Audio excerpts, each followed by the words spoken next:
L'intention, c'est quand vous vous dites par exemple « je veux une guérison »,« je veux un nouveau travail »,« je veux une nouvelle relation ». Maintenant, le moment où vous vous posez la question « comment ce serait d'être amoureux ? Comment serait-ce d'avoir un nouveau travail ? Ou d'être dans une nouvelle relation ? De faire n'importe quoi, d'être guéri ».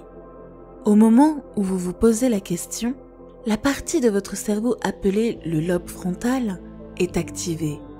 40% de votre cerveau est constitué par le lobe frontal. C'est l'atelier principal, c'est le centre créatif. Le lobe frontal est connecté à toutes les autres parties de votre cerveau.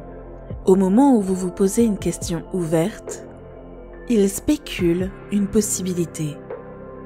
Le centre créatif s'active et regarde le paysage de tout le cerveau. Commence à appeler différents réseaux de neurones qui sont stockés dans votre cerveau, sur la base de quelque chose que vous avez appris, de connaissances intellectuelles ou de quelque chose que vous avez vécu dans votre vie. Je sais ce que c'est que d'être amoureux, ce que c'est d'avoir un bon travail. Où j'ai lu un livre à ce sujet. Et il commence à appeler ces différents réseaux de neurones et ensuite, il les assemble de manière transparente pour créer une nouvelle idée, une nouvelle vision. Et quand vous mettez tous ces réseaux ensemble et qu'ils fonctionnent en tandem, vous obtenez une image plus claire dans votre esprit. À cette image claire s'appelle l'intention. Maintenant, plus vous avez de conditions ou plus vous avez de spécificités concernant ce travail, comme par exemple, je veux gagner cette somme d'argent en plus par an, je veux avoir des avantages sociaux et 3 semaines de vacances, je veux voyager, je veux travailler avec des personnes géniales, créatives et illimitées. Tous ces éléments contribuent à enrichir la vision. L'image que vous avez à l'esprit peut être le mot emploi ou simplement une image qui vous est personnelle. Mais l'image représente alors toutes ces conditions. Vous pouvez donc avoir plusieurs conditions qui composent votre intention. L'intention est typiquement un symbole ou une image. Mais une fois que vous voyez cette image, la prochaine chose qui se passe est que vous commencez à vivre ce rêve. Le moment où vous commencez à vivre ce rêve qui se transforme en un film vivant, vous êtes dans cet endroit imaginaire. Ce qui se passe, c'est que le moment où il commence à prendre forme avec du temps, vous commencez à expérimenter et à vivre réellement dans ce futur. Et votre cerveau ne fait pas la différence entre l'événement réel qui a lieu dans votre vie et ce que vous imaginez dans votre esprit. Nous l'appelons la répétition mentale dans mon travail. Mais vous vous reconnectez littéralement au futur. Maintenant, votre cerveau n'est plus un enregistrement du passé, il est en fait la carte du futur. La plupart des gens s'arrêtent à ce niveau, mais il y a un autre niveau, car une fois que vous avez l'intention, et je vous ai vu le faire, ce qui donne vie à l'intention, c'est quand tu la combines avec cette émotion. Pourquoi ? Parce que votre corps est votre esprit inconscient. Il ne fait pas la différence entre une expérience de votre vie qui crée une émotion et une émotion que vous fabriquez par la pensée seule. Donc votre corps maintenant en tant qu'esprit inconscient. Vous commencez à changer épigénétiquement vos cellules en préparation de cet événement. Voici donc la condition, la mise en garde. Cela signifie que vous ne pouvez pas attendre votre guérison pour ressentir la plénitude. Vous devez sentir la plénitude pour que vous le puissiez. Cela signifie que vous ne pouvez pas attendre que votre nouvelle relation ressente de l'amour. Vous devez ressentir l'amour pour que votre relation vous trouve. Cela signifie que vous ne pouvez pas attendre d'avoir votre nouveau travail pour vous sentir puissant. Nous changeons donc le modèle parce que la plupart des gens attendent que quelque chose d'extérieur à eux change ce qu'ils ressentent à l'intérieur d'eux. Et quand ils se sentent mieux à l'intérieur d'eux, ils sont soulagés et ils disent je vous aime bien, vous m'avez aidé avec ça. C'est la cause et l'effet, c'est l'ancien modèle de la réalité. Ce dont nous parlons ici, le modèle quantique, c'est la cause et l'effet. Ce qui signifie que vous allez devoir changer votre façon de penser et de ressentir avant que l'expérience ne se produise, afin que l'événement vous trouve. Votre personnalité crée votre réalité personnelle et votre personnalité est faite de comment vous pensez, comment vous agissez et comment vous vous sentez. La personnalité actuelle qui écoute cette émission a créé la réalité personnelle actuelle appelée vie. Donc, si elle voulait créer une nouvelle réalité personnelle, une nouvelle vie, il devrait commencer à penser à ce qu'il pense et le changer. Commencez à devenir conscient de leurs habitudes et comportements inconscients et les modifier. Et voici la clé. Ils doivent regarder les émotions qu'ils mémorisent et qu'ils les maintiennent ancrées dans le passé et le côté de ces émotions appartiennent à leur futur.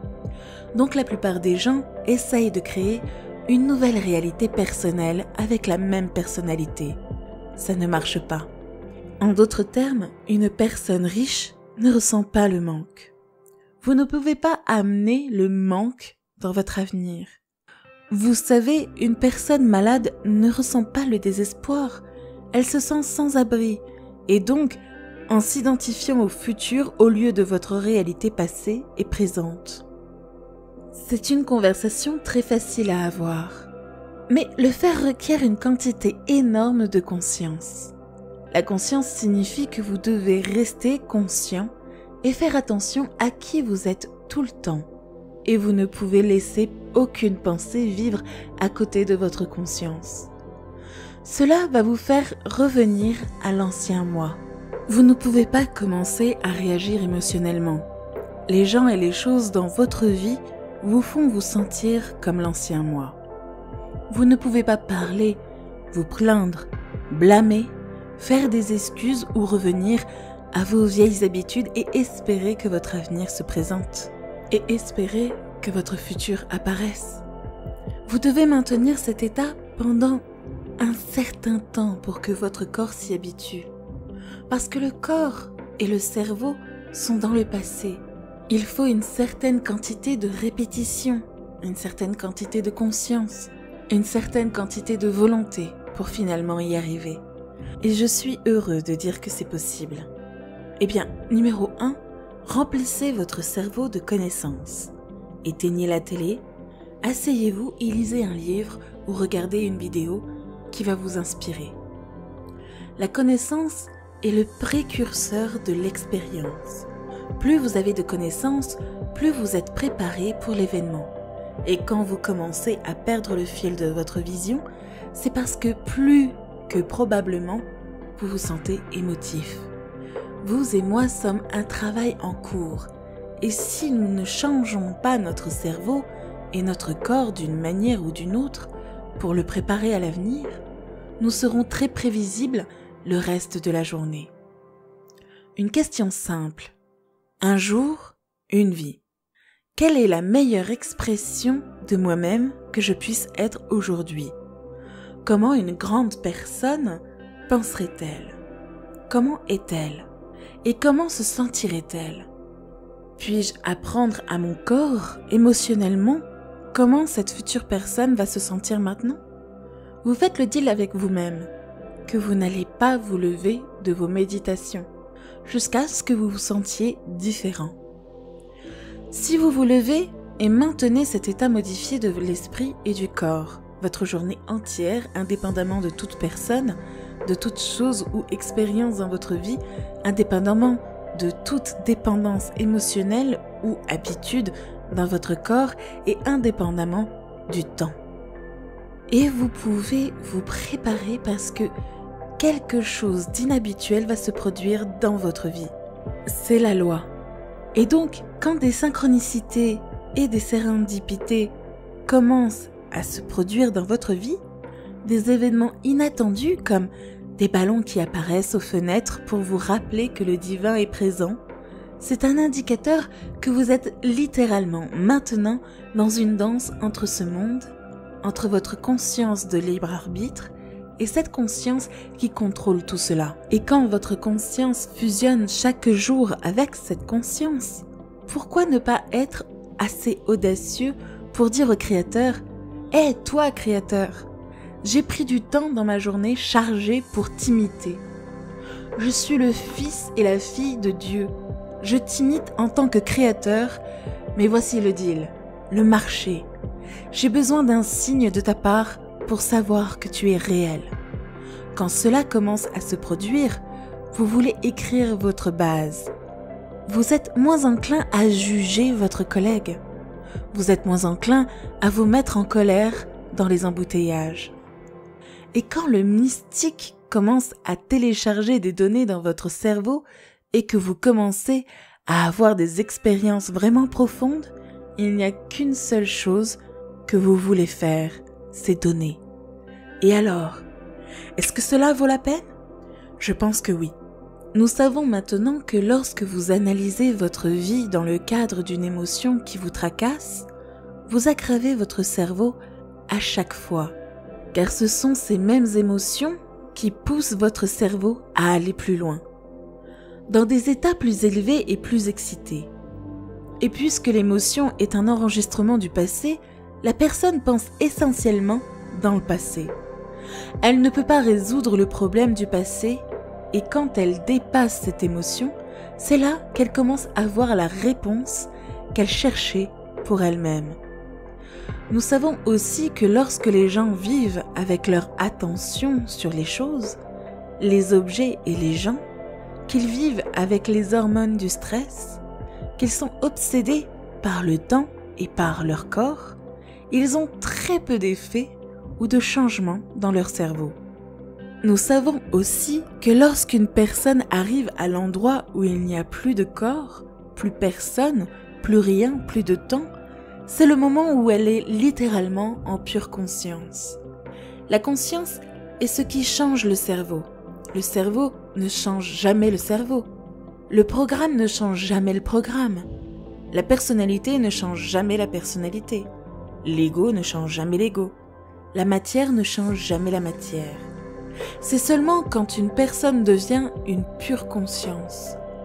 L'énergie est l'épiphénomène matière.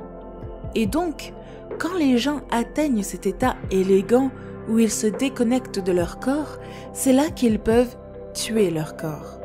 Quand ils oublient leur vie, c'est là qu'ils peuvent changer leur vie. Quand ils vont au-delà de tous les éléments auxquels ils s'identifient, c'est le moment où ils peuvent commencer à changer leur vie ou à créer du temps. J'espère que vous avez aimé cette vidéo. Si oui, n'oubliez pas de laisser un pouce bleu, de vous abonner si ce n'est pas encore fait, et laissez-nous votre avis en commentaire. Si tu as aimé cette vidéo, je pense que tu vas aimer les 2 prochaines. À bientôt sur Espace Motivation.